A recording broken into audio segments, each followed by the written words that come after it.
तुम भी घर में प्रवेश करो तो मुस्कुराते हुए प्रवेश करो, हंसते हुए प्रवेश करो। अपने बच्चों को देखो तो एक बार थोड़ा हंसो, अपनी पत्नी को देखो तो हंसो, अपनी माँ को देखो तो हंसो कि माँ ठीक हो। थोड़ा हंस दोगे तो सब हंस देंगे, सब हंस देंगे तो टेंशन खत्म हो जाएगी और घर भर में मुस्कान दौड़ जाएगी, पूरा घर स्वर्ग बन जाएगा। लेकिन खुश रहने के लिए शर्त है, आपका स्वास्थ्य भी अच्छा रहना चाहिए।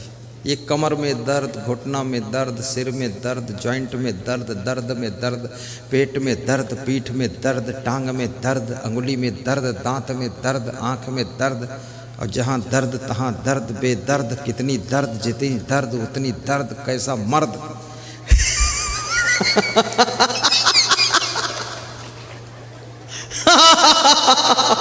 इतनी दर्द। मैं लखनऊ में सत्संग करने गया तो वहाँ एक महंत भजन गा रहा था कि गुरुजी पिलाई दे ज्ञान की बूटी, दर्द मोरे नस नस में। तो मैंने कहा दर्द नस नस में है, मुंह में पिलाऊंगा तो नस वाली दर्द कैसे जाएगी थी। गा रहा था। वास्तव में हर व्यक्ति की जिंदगी में दर्द है। कभी परिवार की ओर से दर्द दुख रहता है, कभी समाज की ओर से दर्द दुख, कभी स्वास्थ्य की ओर से दर्द दुख, और कभी रिश्तेदारों की ओर से दर्द और दुख रहता है, और कभी आपकी गलत डिसीजन के कारण जिंदगी में दर्द दुख पैदा होता है, और कभी याद रखना बेईमान लफंगों के कारण दर्द दुख पैदा होता है, और कभी कभी आपकी भूल के कारण दर्द दुख जिंदगी में पैदा होता है। अगर दर्द से बचना है, दुख से बचना है, पीड़ा से बचना है तो चलना संभल संभल के, माया नगर यही है। चलना संभल संभल के, माया नगर यही है। माया नगर यही है, माया नगर यही है। चलना संभल संभल के, चलना संभल संभल के, माया नगर यही है। चलना संभल संभल के। माया नगर में हो तुम, माया नगर यही। इस माया नगर में बीड़ी, सिगरेट, गांजा, चरस, तंबाकू, गुटखा, पुड़िया, भांग, अफीम, ताड़ी, दारू, मांस, मछली, अंडा, नशा, शराब, कुत्ते का मांस, बिल्ली का मांस, सांप का मांस, सारा मांस मिलता, चमगोदड़ का मांस। अब इस माया नगर में सारी दुकानें खुली हुई हैं और सब दुकान अपनी ओर आकर्षित कर रही है। यहाँ पर भोग विलास, नाना प्रकार के व्यभिचार, बलात्कार, सब कुकर्म होते हैं। लेकिन माया नगर में जब तुम निकलो तो याद रखना, हाथ में विवेक की टार्च हो, सत्संग का प्रभाव हो और भक्ति का भाव अंदर भरा हो तो इस माया नगर में फिसलने से बच जाओगे। फिर दारू की दुकान पर नहीं जाओगे, फिर आप सत्संग की दुकान पर पहुंचोगे। दो आदमियों ने जय बोला है, दूसरे दिन जय मिली है। कल तो ऐसे ही चला गया, आज भी दो आदमी बोले हैं। तो एक तो जोर से बोला, दूसरा बोलता हो।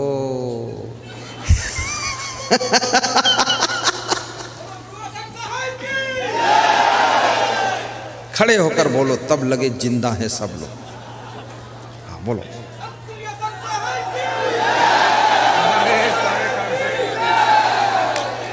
हाथ उठाकर बोलो,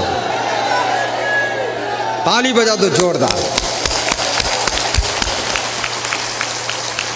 बोलो सदगुरु कबीर साहब की जय, मेहीदास महाराज की जय, क्षमादेव महाराज की जय, मेघोना वासियों की जय, सब साधु संतों की जय, श्रोता मंडल की जय।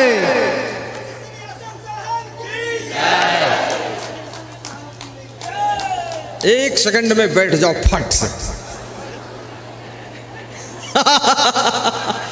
अब लगा वास्तव में बिहार है ये। बिहार में जो बहार है किसी और प्रदेश में नहीं है। ये बहार के कारण ही इसका नाम बिहार पड़ा है। और जो बाहर से न रह सके वो बिहार से बाहर हो जाए। यहाँ तो बाहर है, माता लोग अंदर बैठे, अंदर अंदर नहीं बाहर बैठे, जगह नहीं अंदर है। अरे वो खड़े हो गए तो माता 50 माता अंदर घुस गई कि अब चांस है। वहीं बैठो जहां बैठी थी। गाइए गाइए। 2 दिन की जिंदगी में मत दाग तो लगाना, 2 दिन की जिंदगी में मत दाग तो लगाना, चलना संभल संभल के, चलना संभल। अगली बार सत्संग जब रखना तो 11 बजे से 12:30 तक भजन, और सबको 11 बजे बुलाना, भजन और भोजन चलता रहे। और गुरुदेव को 12:30 बिठाओ, 12:30 से 1 बजे तक गुरुदेव का माल्यार्पण स्वागत, और 1 बजे से प्रवचन शुरू हो, 5 बजे से 5:30 बजे तक चले, और 5 से 6 बजे तक बस फिर पुष्प भेंट, बंदगी भाव, आरती पूजन, और 6 बजे के बाद फिर भोजन, और उसके बाद फिर अपने अपने घर प्रस्थान। ऐसा रखना है, ऐसा ही होगा। लेकिन कभी अब दोबारा होगा कि नहीं होगा ये भी डाउट है। होगा। मेघोना आने का सौभाग्य हमको दोबारा मिलेगा क्या? मिलेगा। ये मेघौना वाले हाथ उठाते हैं कि बाहर वाले उठा रहे हैं? हाँ, बाहर वाले सोचते हमारा क्या खर्चा, हल्ला मचा के बुला लो यहाँ। मेघौना के लोग उठा रहे कि नहीं उठा रहे? मेघौना के लोग खुद ही उठकर खड़े हो गए हैं कि छोड़ूंगा नहीं, जिंदगी भर तुमको इधर ही लाऊंगा। बिल्कुल न तुम छोड़ो न हम छोड़े, और पूरी दुनिया को अच्छाइयों की ओर मोड़ेंगे, गुरु जी को नहीं छोड़ेंगे। बैठो। 2 दिन की जिंदगी में मत दाग तो लगाना, 2 दिन की जिंदगी में मत दाग तो लगाना, चलना संभल संभल के, चलना संभल संभल के। दूध है और दारू है, संभल कर चलना है। दूध पीना है, दारू नहीं पीना है। मांस भी है, दाल भात भी है, अंडा भी है, आलू भी है। आलू खाना है, अंडा नहीं खाना है। दाल भात खाना है, लेकिन मछली मांस नहीं खाना है। यही संभलना है।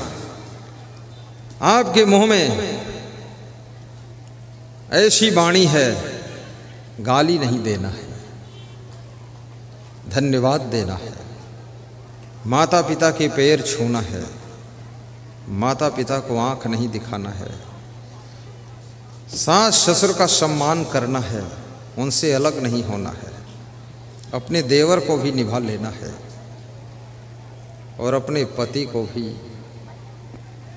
शांति से मनोबल उसका बढ़ाना है। पतियों को तंग नहीं करना है। जो नारी अपने पति को तंग करती है, उस नारी को 7 जन्म तक नारी का शरीर नहीं मिलता है। फिर उसी द्वार पर वो 7 जन्म तक भैंस बनकर पैदा होगी, नारी का रूप नहीं मिलेगा। और फिर उसका पति खूब उसको दुहेगा और कभी कभी डंडा भी मारेगा। इसलिए पति को तंग मत करना। जो पति अपनी पत्नी को तंग करता है, दुख देता है, याद रखना उसको भी मनुष्य जीवन 7 जन्म तक नहीं मिलता है। वो उसी घर में बैल और भैंसा बनकर पैदा होगा, खेत में काम करेगा, मुड़ मुड़ कर देखेगा पूर्व जन्म की ये पत्नी है, इसको बहुत दुख दिया था, अब क्या करूं। दुख देने वालों को मनुष्य का जीवन नहीं मिलता है। ऐसा वैसा खान पान करने से पशु पक्षी का शरीर मिलता है। इसलिए शुद्ध शाकाहारी बनो, हाथ धोकर भोजन करो, नाखून काट कर साफ रखो, बालों को भी साफ रखो, अपने खाट गद्दे रजाई कपड़े साफ रखो, खटमल न पैदा होने पाए। अपनी नाक को भी साफ रखो, कम से कम दिन भर में 5-6 बार नाक को छिनक कर पानी से धोकर साफ करो। दांतों को भी साफ रखो, अपने घर द्वार को साफ रखो, खिड़की दरवाजे पोंछकर साफ रखो, मकड़ी का जाड़ा छुड़ाओ, मकड़ी का जाड़ा नहीं रहना चाहिए।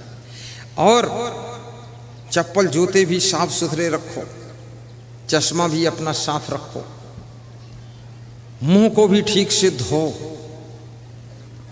और सुंदर बनना चाहते हो तो प्रसन्न रहो, प्रसन्नता तुमको सर्व सुंदर बना देती है। क्रोध तुमको बदसूरत बना देता है। अधिक खाने से तुम्हारी शकल बदसूरत हो जाती है, कम खाने से, अच्छी तरह पचाने से आपकी शक्ल बहुत सुंदर हो जाती है। चबा चबा कर खाने से बुद्धि कुशाग्र होती है। गहरी नींद सोने से स्मरण शक्ति बढ़ती है। कम सोने से सिर दर्द भारी, दिमाग भारी हो जाता है। और सबसे प्रेम करने से बहुत सुख की प्राप्ति होती है। सामान को केयर करने से, सामान को संभालने से असमंजस कम पड़ते हैं। गम खाने से स्वर्ग का सुख मिलता है। दूसरों की गलती को क्षमा करने से स्वर्ग से ऊंचे स्थान प्राप्त होता है। द्विमो पुरुषो राजन स्वर्गस्य परितिष्ठता प्रभु क्षमय एक तो दरिद्रस्य प्रदानवान। विदुर जी कहते हैं 2 प्रकार के लोग स्वर्ग से भी ऊंचे स्थान पाते हैं। नंबर 1 वे लोग जो गरीब हैं लेकिन फिर भी दान करते हैं, दरिद्रस्य प्रदानवान। कुंभ मेला हो उज्जैन, कुंभ मेला हरिद्वार के लिए उज्जैन में आश्रम निर्माण हो रहा है, उसके भूमि दान के लिए जो लोग कुछ नहीं है फिर भी आधा कुंटल गेहूं देने का संकल्प ले लेते हैं। ऐसा करने वाले लोग स्वर्ग से ऊंचे स्थान को प्राप्त करते हैं। आज की 20 वर्ष पहले की बात है। मैं जा रहा था झांसी के पास में एक आटा कस्बा आता है, वहां गाड़ी रुकी तो संतों ने कहा मूली और थोड़ा टमाटर ले लेता हूँ रास्ते में खाने के लिए। पूड़ी है, मूली टमाटर ले लूँगा, नमक डालकर खा लूँगा। मैंने कहा ले लो। तो मैं भी खाली था। बस के पास में एक महिला मूली बेच रही थी। मैंने कहा माता जी कितने की मूली दे रही हो? तो उसने कहा 1 रुपये की 4 मूली। 20 साल पहले सस्ता जमाना। तो उस महिला ने बताया कोई बात नहीं, बच्चा किसी का यहाँ आवाज़ नहीं किया जाएगा, वहीं पड़ा रहने दो, तुम पीछे ले जाओ, अपना अपना बच्चा संभालो। मैंने कहा ना चलना संभल संभल के बच्चा संभालो, हल्ला न मचा माता जी, सत्संग बिगड़ जाएगा, बच्चों के लिए सत्संग नहीं है, चिल्लाने दो, चिल्ल पो मत मचा, बोलो सदगुरुदेव की जय। अपना बच्चा चुपचाप ले लो, छोड़ा मत करो। देखो डिस्टर्ब होता ना, बात कट जाती है। साहिब बंदे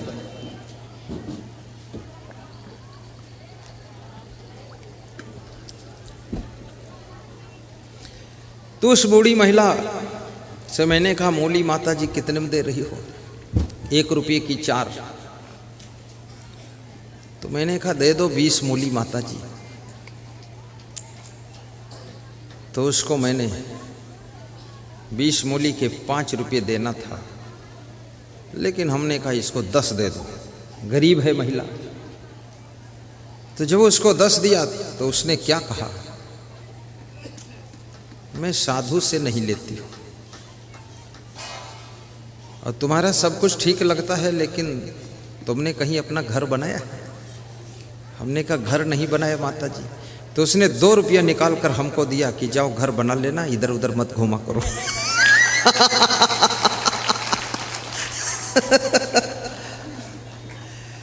अब इतनी गरीब महिला है, मूली बेच रही है, लेकिन फिर भी वो 2 रुपये दान दे रही है। तो मैंने कहा रख लो माता जी, मेरे पास आश्रम है।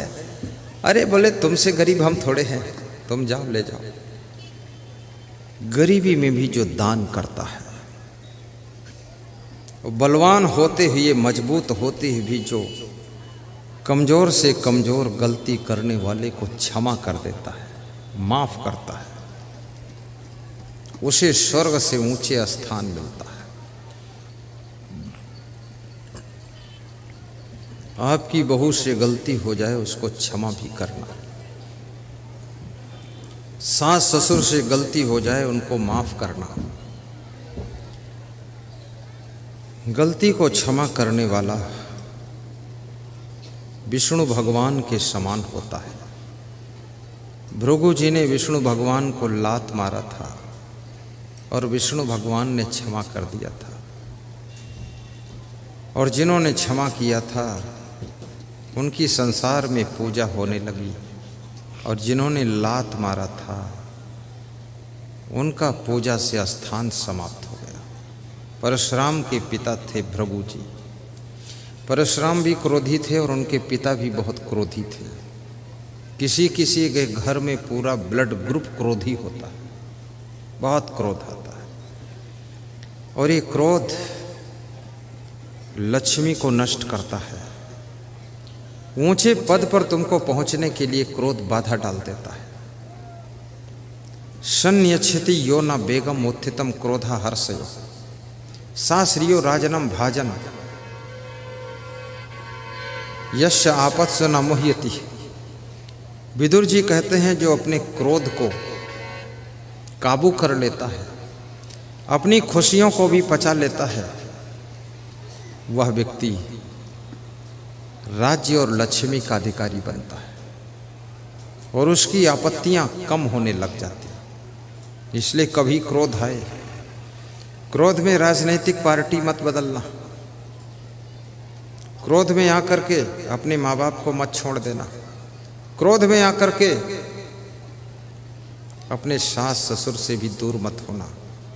थोड़ा थोड़ा मिलते जुलते रहना, लेकिन इतने मजबूत बनो कि सबको मदद करने लायक बनो, लेकिन किसी की तरफ मदद की आशा मत रखो। याद रखना, सूरज सबको रोशनी देता है, लेकिन किसी से रोशनी पाने की आशा नहीं रखता है। इसलिए सूर्य को भगवान कहा जाता है, जो सबको देना जानता है और लेने की आशा रखता है। नदियों को माँ कहा गया है, क्योंकि नदियाँ हमेशा जल देती रहती हैं। वृक्ष कबहु नहीं फल भखै, नदी न संचय नीर, परमारथ के कारणे साधुन धरा शरीर।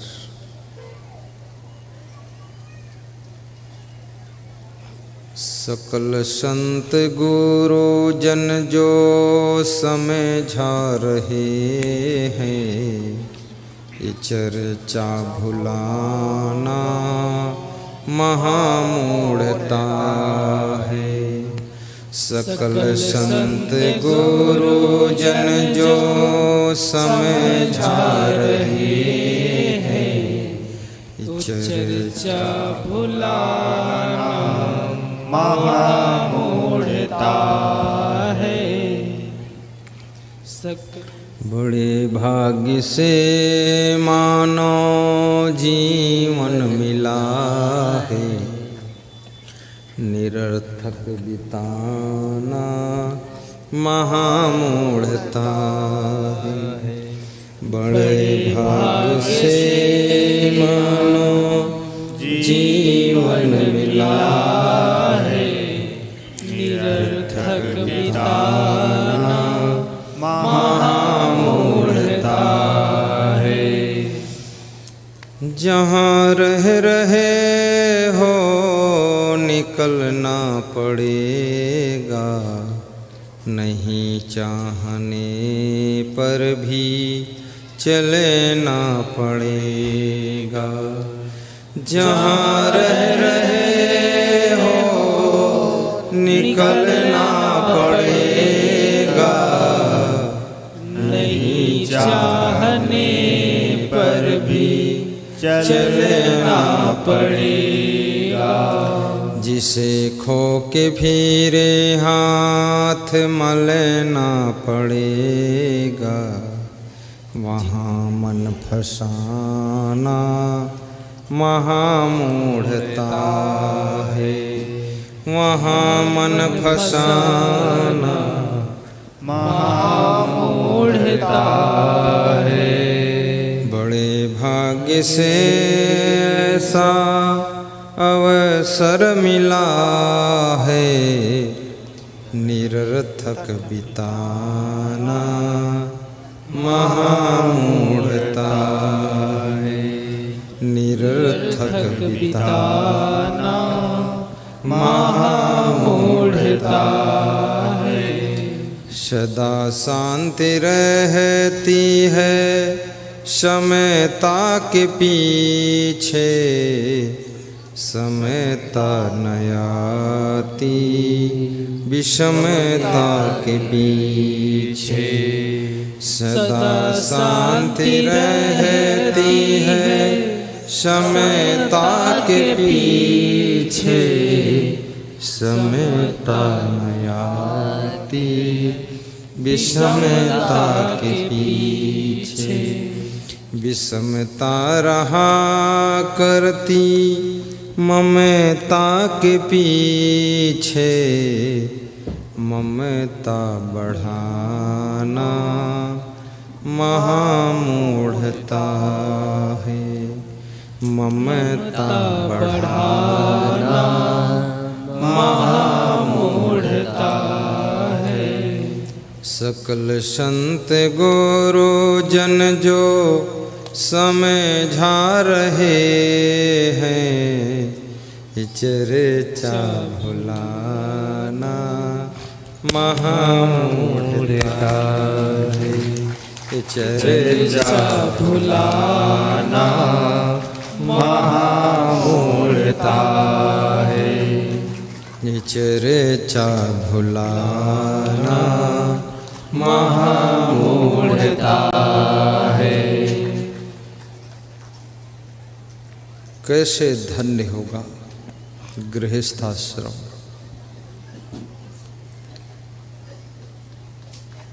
शानंदम सदनम सुतास्तु कांता प्रियालापिनी, इच्छा पूर्तिम धनम सोयोषित रति स्वाज्ञापरः।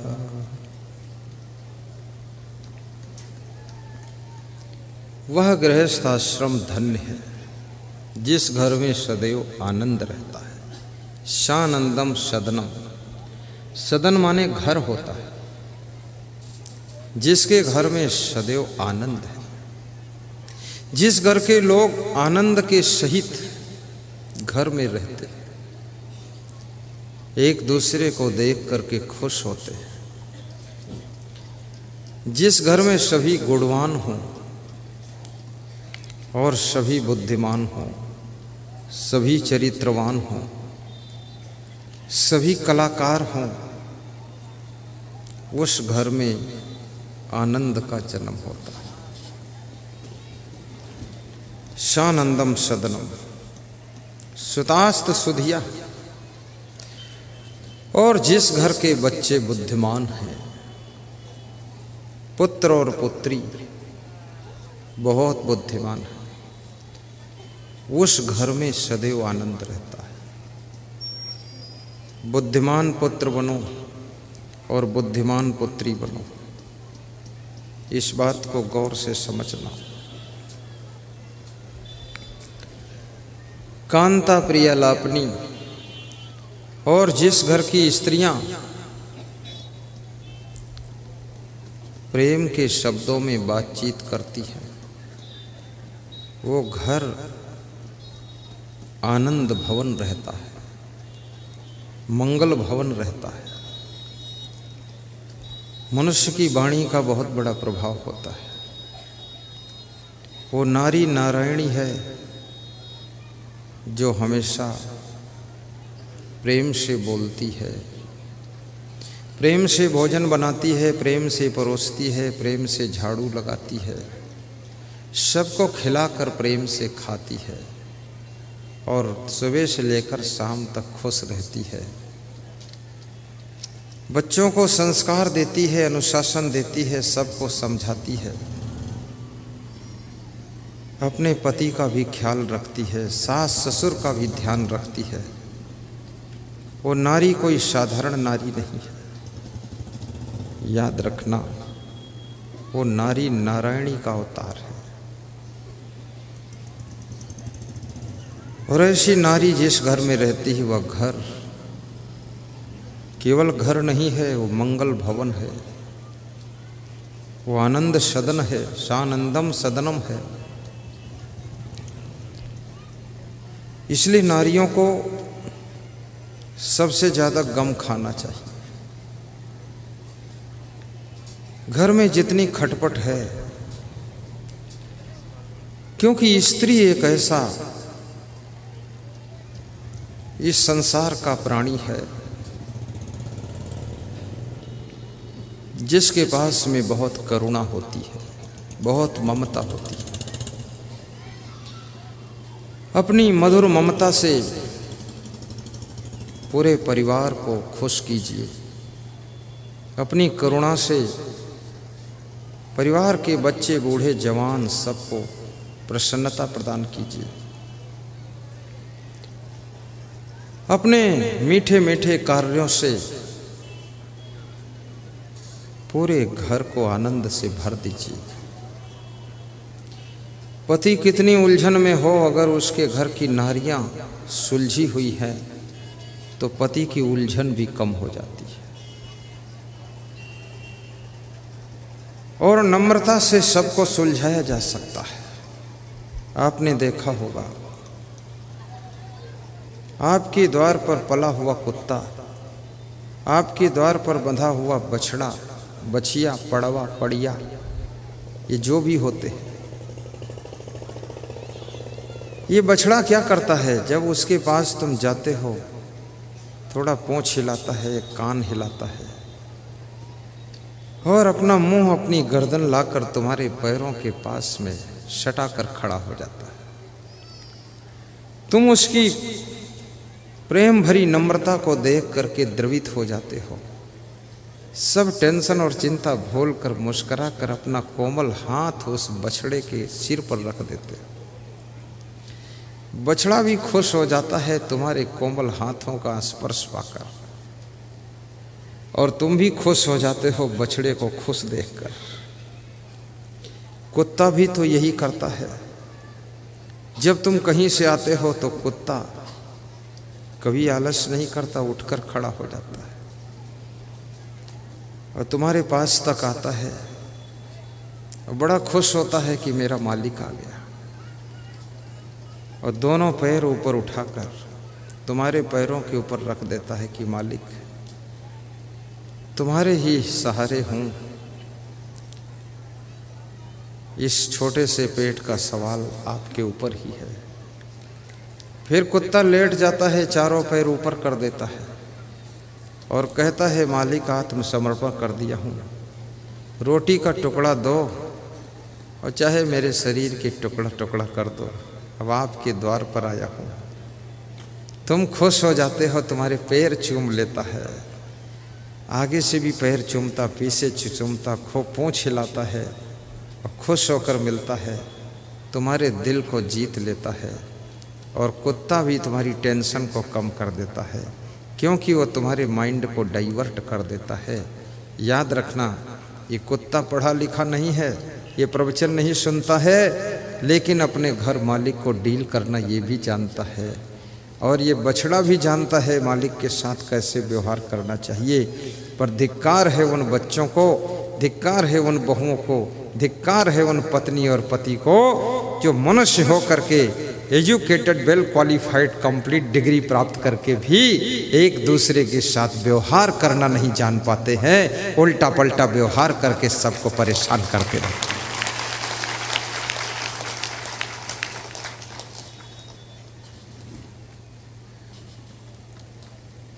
बड़ी प्रसन्नता हो रही है, क्योंकि ऐसा सुनहला मौसम उम्मीद नहीं थी, और इतना सुंदर पंडाल बहुत बार हमने देखा भी नहीं। ऐसा सब वाइट है और सब तरफ से लाइट है, ऊंचाई भी भरपूर है, 100 फीट चौड़ा, 400 फीट, 300 फीट लंबा और 35 फीट ऊंचा, 35 फीट ऊंचा, 100 फीट चौड़ा, 300-400 फीट लंबा, और बीच में नहीं कोई खंभा। ये कितना आनंद है।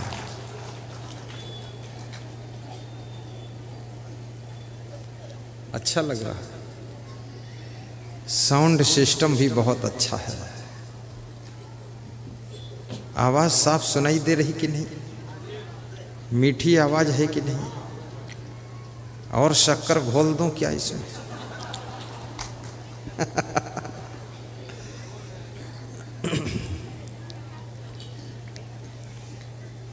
ऐसी बाणी बोलिए मन काया पाखोय, औरन को शीतल करे आपहु शीतल हो।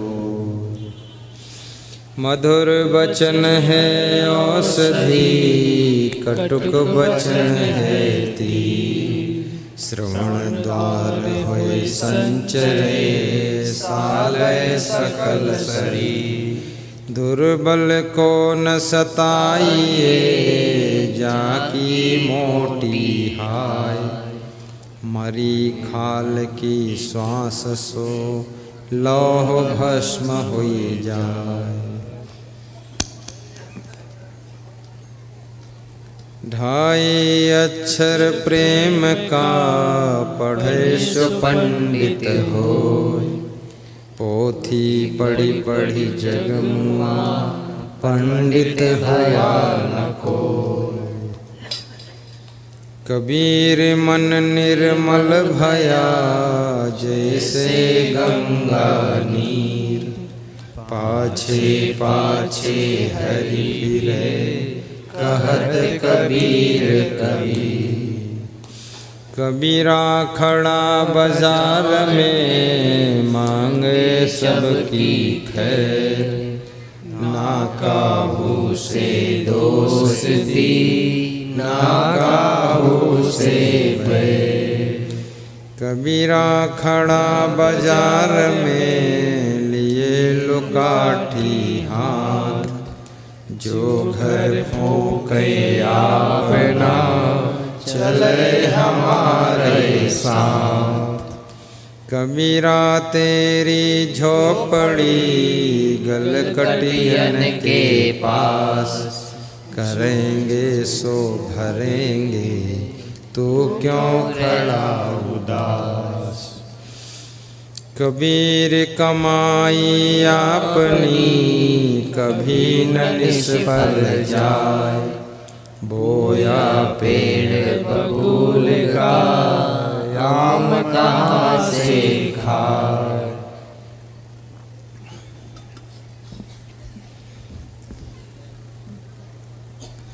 संगति की जय साधु की, हरे और की व्याधि।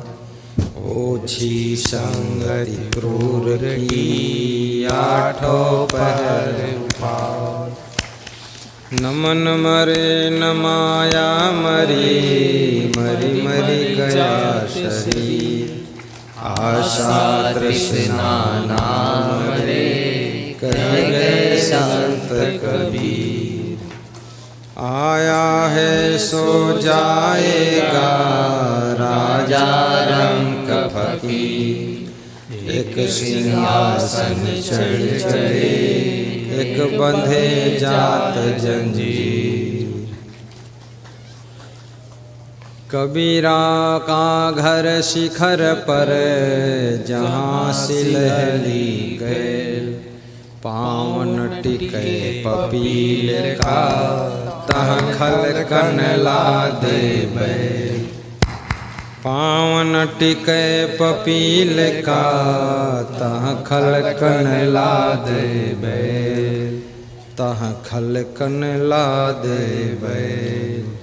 बोलिए सद्गुरु भगवान की जय, संत भगवान की जय। सानंदम सदनम सुतास्त सुधिया, कांता प्रियलापिनी। इच्छा पूर्तिम धनम सुयोषित रति, स्वाज्ञा परः सेवका। गृहस्थाश्रम कैसे धन्य होता है। जो मानुष गृह धर्मयुत, राखे शील विचार। गुरुमुख बाणी साधु संग, मन बच सेवा सार। संक्षिप्त में कहें तो इतना ही कहना है इच्छा पूर्तिम धनम। जिस गृहस्थ के धन में आवश्यकताओं को पूर्ण करने भर का धन भी होता है, उस घर में सुख निवास करता है। इसलिए आपको धनवान भी बनना चाहिए। गरीबी भी एक दुख है, कंगाली भी एक दुख है। और यदि गरीबी है तो आप जरा गौर करके देखना, क्या आपके घर में गंदगी तो नहीं है? यदि गरीबी है तो आप घर में गौर करके देख लेना कि आपके घर में क्या आलस्य तो नहीं है किसी को। यदि गरीबी है तो गौर करके देख लेना आपके घर में कोई नशा व्यसन कर रहा होगा। यदि गरीबी है तो आपके घर में कोई कलह कलेश लड़ाई झगड़ा भी कर रहा होगा। यदि गरीबी है तो आपके घर में फिजूल खर्ची करने वाले लोग भी होंगे। यदि गरीबी है तो आपके घर में बुराइयां बहुत प्रभाव रख रही होंगी। गरीबी को मिटाना है। गरीबी तो कोई चीज है नहीं, गंदगी को मिटाओ तो गरीबी मिट जाएगी, और क्रोध को मिटाओ तो गरीबी मिट जाएगी, आलस्य को मिटाओ तो गरीबी मिट जाएगी, कलह कलेश को मिटाओ तो गरीबी मिट जाएगी, राग द्वेष को मिटाओ तो गरीबी मिट जाएगी। घर में प्रेम और परिश्रम और उत्साह और साहस के साथ कर्म करना शुरू करो तो घर में अमीरी आ जाएगी, अमीरी आ जाएगी।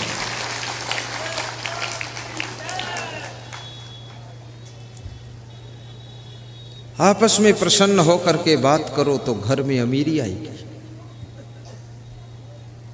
खूब प्रवचन सुनो तो घर में अमीरी आएगी। गंदे गंदे गीत सुनोगे तो घर में गरीबी आ जाएगी। साहिब बंदगी बोलोगे घर में गरीबी दूर हो जाएगी। और ध्यान देना, माता पिता के सुबह उठकर पैर छुओगे, सोने से पहले शाम को पैर छुओगे, आपके घर में अमीरी का आना शुरू हो जाएगा, लक्ष्मी आएगी।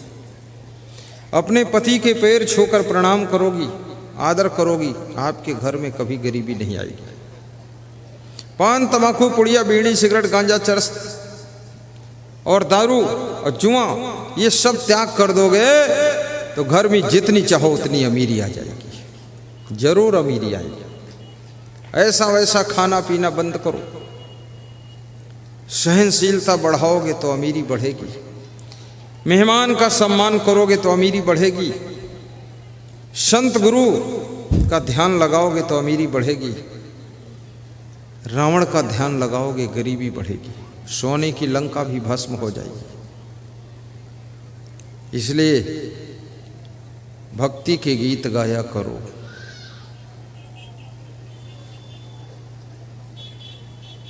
गुरु जी पुकारा करेंगे, तुम्हारी शरण में गुजारा करेंगे।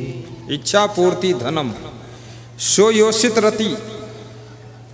और जिस पति का प्रेम अपनी पत्नी से है वह घर आनंद भवन बन जाता है। वो गृहस्थ आश्रम धन्य है जो पति अपनी पत्नी को धोखा नहीं देता है, अपनी पत्नी से पूर्ण प्रेम रखता है, वह गृहस्थ आश्रम धन्य हो जाता है। जो शिष्य अपने गुरु से पूर्ण प्रेम रखता है, पूर्ण श्रद्धा रखता है, वो शिष्य का जीवन धन्य हो जाता है। और याद रखना, स्वाज्ञापरा सेवका, और जिस घर के सेवक काम करने वाले सब आज्ञाकारी होते हैं, उस घर में भी आनंद आनंद रहता है।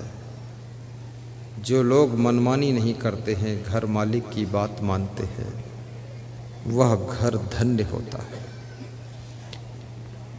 आतिथ्यम प्रतिदिनम शिव पूजनम मिष्ठान्न पानम गृहे, जिसके द्वार पर अतिथि का सत्कार होता है, अतिथि देवो भव माना जाता है, जिसके घर में रोज पूजा पाठ सत्संग होता है प्रतिदिन, और जिस घर में मिष्ठान्न पकवान भी बनते हैं, कभी छोले, कभी खीर, कभी सेवई, कभी रसबुआ, कभी मालपुआ, कभी केवल पुआ, खा लो बुआ, हाय गुरु जी की दुआ। ये क्या हुआ? जिसके घर में रोज रूखा सूखा भोजन नहीं बनता है, कभी कभी पूड़ी और पराठे भी बनते हैं। होली, दिवाली, रक्षाबंधन, गुरु पूर्णिमा, महोत्सव, कबीर जयंती आदि पर्व के दिन त्योहार तो मनाया ही जाता है, लेकिन अगर त्योहार नहीं है फिर भी महीने में 1-2 बार त्योहार जैसा पकवान बनाकर जिस घर में खाया जाता है, मेहमान को खिलाया जाता है, उस घर में याद रखना वह घर भी धन्य है और वहाँ सुख और आनंद रहता है। कल एक भक्त हमारे यहाँ पास में आए थे, साबूदाना की खीर बना कर लाए। बड़ा भाव था उनका, मुझे दिया तो मैंने कहा रख लेता हूँ, बाद को खा लूँगा। बोले तुरंत खाओ खोल के, अभी खाओ आप देखो तो। मैंने कहा बाद को खा लो। नहीं अभी खोलो देखो आप तो खा लो। बड़ी श्रद्धा थी तो मैं खोला, 1 चम्मच खाया। तो मैंने कहा आप ले लो। बोले आप खाओ फिर बाद को मैं लूँगा। तो वहाँ 10-15 लोग बैठे थे, 1-1 चम्मच सबको बांटा, बाकी भंडार में भेजा। तो उस भक्त ने कहा कि आज्ञा करो कल मैं ज़्यादा लाऊं, सब संतों को खिलाऊं। तो मैंने कहा थक जाओगे, रहने दो। तो बोला नहीं ले आऊँगा मैं। तो मैंने कहा तो लाना तो साबूदाना की खीर मत लाना, आप चावल की खीर लाना। बोले 10 बजे लाऊँगा। तो हमने ठीक चलेगा। आज वो बहुत खीर लेकर आए। खड़े हो जाओ जरा। ये 2 भक्त देखो, श्रद्धा इनकी।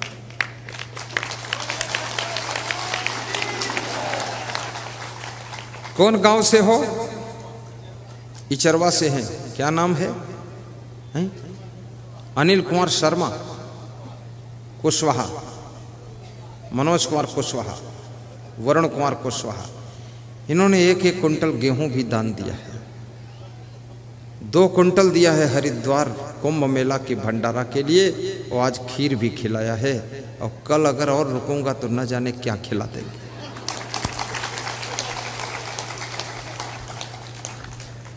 बैठो। सुबह सुबह आज एक भक्त दही मलवा भर के लाया और पेड़ा लाया। खड़े हो जाओ जो दही और मलवा पेड़ा लाए थे। कौन भगत था? इसी गांव का है। ये देखो भगत, क्या नाम है?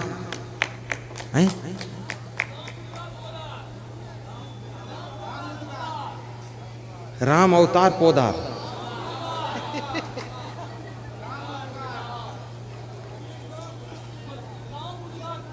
राम उद्गार पोदार।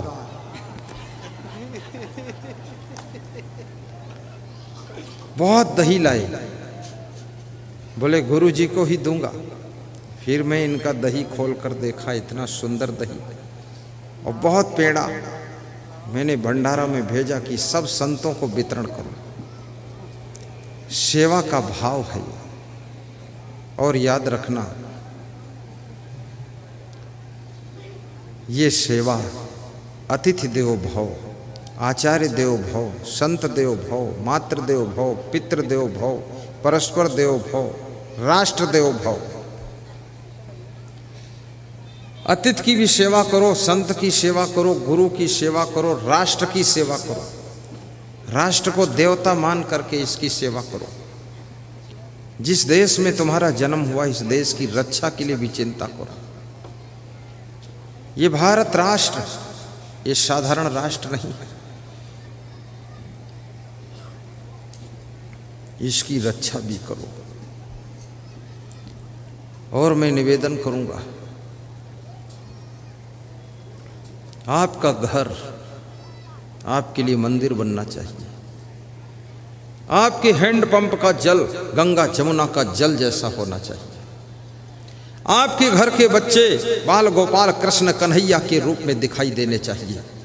आपके घर की नारियां बिल्कुल सीता और रुक्मिणी की तरह घर की शोभा बढ़ाएं। आपके घर के पुरुष राम और कृष्ण भगवान की तरह अपने अयोध्या को राम राज्य में बदल दें और कृष्ण बन करके तुम गोकुल नंद बाबा को खुशियों से भर दो। ऐसी जिंदगी बनाओ।